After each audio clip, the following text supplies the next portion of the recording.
মান্না কিন্তু তার একটা নির্ধারিত রেমুনারেশনের ভিতরে, একটা নির্ধারিত পারিশ্রমিকের ভিতরে নিজেকে বেঁধে রেখেছিল। মান্না চাইতো যে যারা জুনিয়র প্রডিউসার হিসাবে আসছে বা যারা জুনিয়র ডিরেক্টর যারা ছবি করতে আসছে তারা যেন সবাই আমাকে নিয়ে ছবি করতে পারে। মান্না হিট হওয়ার পরেও সে কখনো তার পারিশ্রমিক সে বাড়ায়নি। ইচ্ছা করলে সে 10, 15, 20 পর্যন্ত যাওয়ার ক্ষমতা অ্যাবিলিটি ছিল।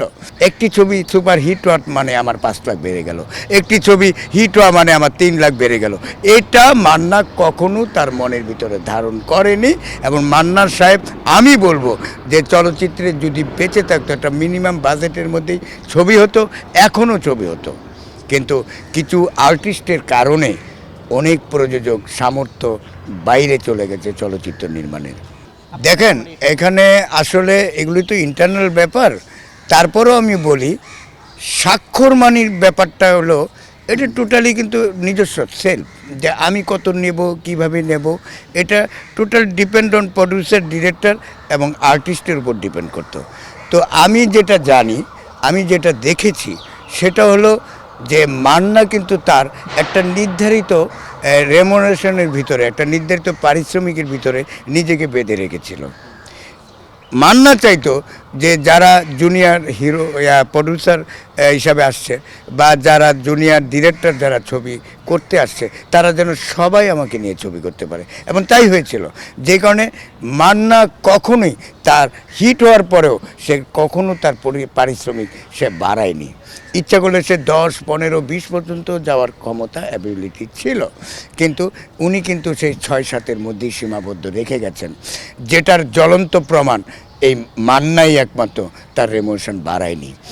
আর না, আমি কারো নাম উল্লেখ করে বলতে চাই না, শুধু এটুকু বলবো, তখন একটি ছবি সুপার হিট হওয়া মানে আমার 5 লাখ বেড়ে গেল, একটি ছবি হিট হওয়া মানে আমার 3 লাখ বেড়ে গেল। এটা মান্না কখনো তার মনের ভিতরে ধারণ করেনি। এবং মান্নার সাহেব, আমি বলবো যে চলচ্চিত্রে যদি বেঁচে থাকতো একটা মিনিমাম বাজেটের মধ্যেই ছবি হতো, এখনও ছবি হতো। কিন্তু কিছু আর্টিস্টের কারণে অনেক প্রযোজক সামর্থ্য বাইরে চলে গেছে চলচ্চিত্র নির্মাণের। এখানে একটি ছবি নির্মাণে কিন্তু শুধু একজন পরিচালক ছবিটি নির্মাণ এককভাবে করেন না। একজন স্ক্রিপ্ট রাইটার থেকে শুরু করে এই যে স্পট বয়, যাদেরকে আমরা প্রোডাকশন বয় বলি, সেই ছেলেটি পর্যন্ত প্রত্যেকের ক্ষেত্রে একটি ছবি নির্মাণে যথেষ্ট ভূমিকা রাখে।